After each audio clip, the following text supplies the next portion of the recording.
She's the newest trainer on The Biggest Loser. Everyone, a warm welcome to the beautiful and talented Kournikova. Hi, honey. Nice to see you. Good to see you too. How are you? I'm good. So, tell us, why did you want to join The Biggest Loser? Well, it's such an incredible show and inspirational, and I've been a professional athlete my whole life and been coached by best coaches, the trainers, the nutritionists, the sports psychologists. So I felt like it was, all this knowledge that I learned and gathered all this experience, I really wanted to share it with people. And, the contestants on the show just help them to get their lives back and become much healthier. Cool, and congratulations, because I know your team won last week. Thank you. Very nice, yes, very nice. We did, yeah. Coach Mike, who is in his 60s, he lost 17 pounds in a week, which is incredible. And he had a heart attack a few years ago. So to be able to exercise and, it's amazing what those people, the contestants have gone through, and it's really admirable that they're trying to, get their lives back. Get better. Yeah. So was it harder than you expected going into this? Because I'm sure you've watched the show before, and then you get into it and you're like, whoa. It's definitely a lot harder emotionally because, a lot of the contestants have had some sort of tragedies in their lives, and they kind of lost their way and kind of forgot about themselves and their health, whether it's, one contestant lost her home in Katrina, and another contestant had a heart attack, and then things get in the way. Life gets in the way, kids get in the way, families get in the way, and so it's really emotional to see these people get their lives back, and it's very mentally tough. I'm sure. Yeah. I'm sure, because you are a nice person, so I'm sure you're taking in some of this, right? Absolutely. I go, the trainers go through all that stuff with a contestant, and sometimes you have to be very tough with them and very pushy, but at the same time, there's a lot of times where I just want to listen to them and be their friend and hold their hand and make them feel better about themselves through exercise, through changing their life. But I can definitely relate in terms of where, like, being judged and being criticized, and she hasn't done this, or she was never a good enough tennis player, or whatever. And I was in top 10 in the world my whole life, playing professional tennis, and I just really, for me, the message to the contestants is the only thing that matters is how you feel about yourself and how your friends and family think of you, and who cares what people say about you? You just got to be strong enough inside. Did that take a long time to get to that conclusion? Because I'm still trying to learn it. Well, I went through a lot when I was younger. I was in a public eye when I was a teenager, and going through that when you're a teenager, being dissected and judged and talked about, I think it did take me, a while, and I went to therapy and all those sorts of things, but I was lucky enough that I had a great support system with my friends and my family, and but I think the most important is wanting to learn and wanting to listen, and I love collecting people's, thoughts and ideas. And speaking of that, what have you learned from the show? I've learned, once again, it's not even learned, I've realized once again that if you set your mind to something, you can really achieve it.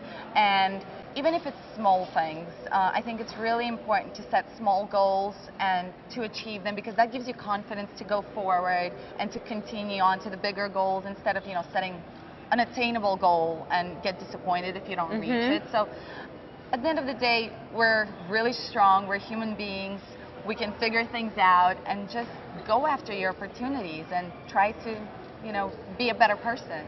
And so I know you're saying find an attainable goal that you can reach. What other tips do you have for people who are watching this at home? I think it's very, very important to start today. Today's what you can do today and you're able to do today. Don't leave things for tomorrow, because what you want to do tomorrow, you should do tomorrow. Like basically, if you want to start a workout routine, do it today, and do it even if it's just 10 minutes. It's okay, but you started it, you did it, and it's okay to make a mistake. It's okay to have, to make a mistake and miss a day. Just get back on track and stay positive and try to play tricks with your brain. Like what? Give me a good trick, because I had to lose weight at one point too. I lost 40 pounds, and so great. I know you have to really be focused. I wrote down everything I ate for a week. And then I looked at it and I said, okay, clearly it's carbs. And so I slowly started to cut back, but it took me a year. Right. And so I did it really slow, but you have to make it part of your mentality. You have to really focus on it, almost like it's another job, right? Yeah, but it's another job in the beginning once you're getting educated about it. But then it becomes part of you, part of your routine. The same thing, exercise. You know, you gotta. It's always the hardest is to start, and then once you get into it, then you start seeing results. You get cooked. Yeah, you know? It's like running. Exactly. It stinks in the beginning, and then once you get into it, you're like, oh, I like this. You don't even have to run. Like I walk on the treadmill. I'll walk on a treadmill on a really high incline, and it's really finding those little things what works for you and using them. You know, we all get bored. What does work for you? What do you do for your fitness regimen? I think I like to mix it up a lot, and I travel a lot, and I'm one of those people that I can work out like right here, right now. I don't need a gym. I think people forget a lot that you need a gym. And there's so many things you can do in any space, any environment, because like I grew up in Russia, in Soviet Union, and we didn't have gyms. Like we couldn't afford, you know, to go to a gym, a membership, or we didn't even have those fancy machines. We didn't even have treadmills when I was growing up. So we would run in the rain outside, and you can use household things to exercise and work out and take the stairs and park further and just be creative. Yeah, that's so funny. No treadmills and that's like crazy. 15 years or 10 years ago, 15 years ago, we didn't have gyms. I feel like the new thing is walking on an incline. Really? I had a trainer tell me, and you can tell me if it's true, that if you walk on a really high incline for like, you know, like a 2.8 or something, that's almost the same as running. Is that true? I think it depends what you're trying to work on, you know, like and depends how much time you have. Like if you only have 20 minutes, it's obviously better to run, to jog. But if you have, you know, 30 minutes or 35 minutes, it is better to walk. It's less pressure on your knees, on your feet, and if you walk on an incline, you work your butt a lot more. Got it. Yeah. But does that build? Because some of us don't want to build any more than we got. No, but I think a nice butt is good, but it's got to be firm, you know. I love a nice butt. Okay. I think it's cool. I'm all with you. You know, but you still can look feminine and lean. You don't want to be, you know, completely ripped, looking like a bodybuilder too much. Yeah. You know, but you can still. It's finding what works for you. And so, you're in a tough position because you're training these people and teaching them how to be healthy and how to eat well. What happens when you want a Snickers bar? You can have a Snickers. I believe Do you eat in front of them? Well, no. Like, right? Like, no, that would be you really can't have rude. it, but I'm going to. That would be really rude. We actually had a moment where one of my contestants, one of my girls, Sunny, she was working out, and one of the cameramen was sitting right there next to the gym eating popcorn. And we're like 4 hours in the gym, and here he is sitting and eating popcorn. She was like, evil. Do you really have to do here? And she felt so bad, like she snapped at the guy. But she was like, I'm so sorry. It's just, you know, after 4 hours working out and being sequestered, they're sequestered on the ranch. Yeah. So it's all, they cook their own meals and really healthy and everything. So, no, that kind of would be not very nice to eat a Snickers bar in front of them. But I definitely do believe in everything in moderation. And I think the more you restrict, the more you'll want something, and then you'll overdo it. So I definitely believe in moderation and balance. So what's your guilty pleasure?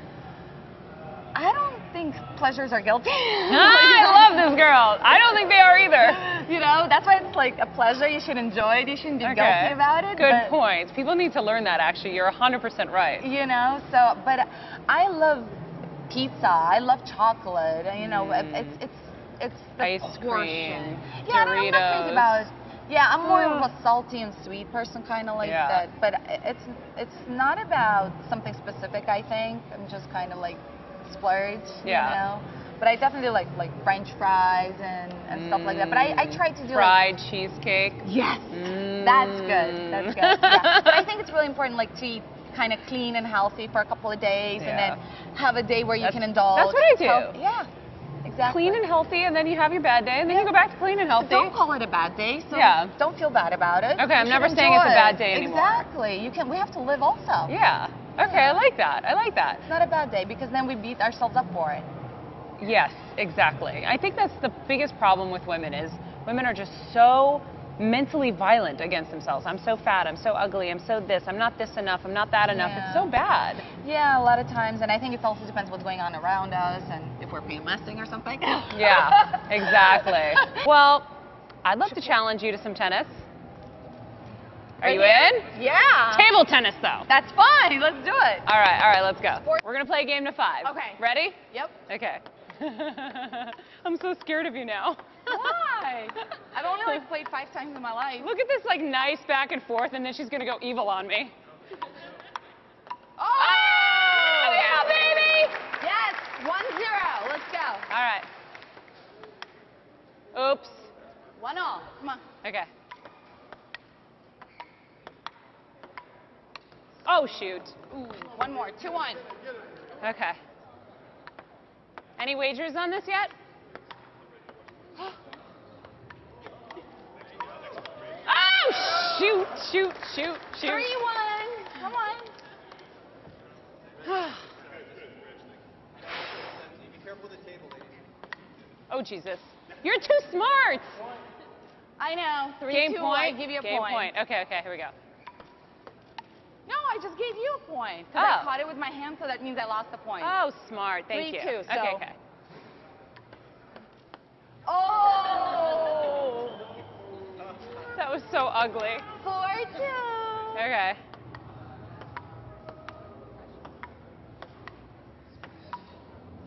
Come on. Oh, shoot. No, we're playing more. We're playing Okay, more. okay, okay, okay. 5-2. Come on. I was trying to get all sneaky and get it to the corner. Shoot. Okay. All right, 5-2. We'll play it at 10. 11. Yep. Come on, kill it. Oh, I did. I really am like terrible right Try now. to hit it from your forehand and like ding. Okay. Like, there you go. It's okay. Oops, sorry, little boy. Like when the ball is coming up, Uh-huh. just like Oh. slam it. Just like slam it.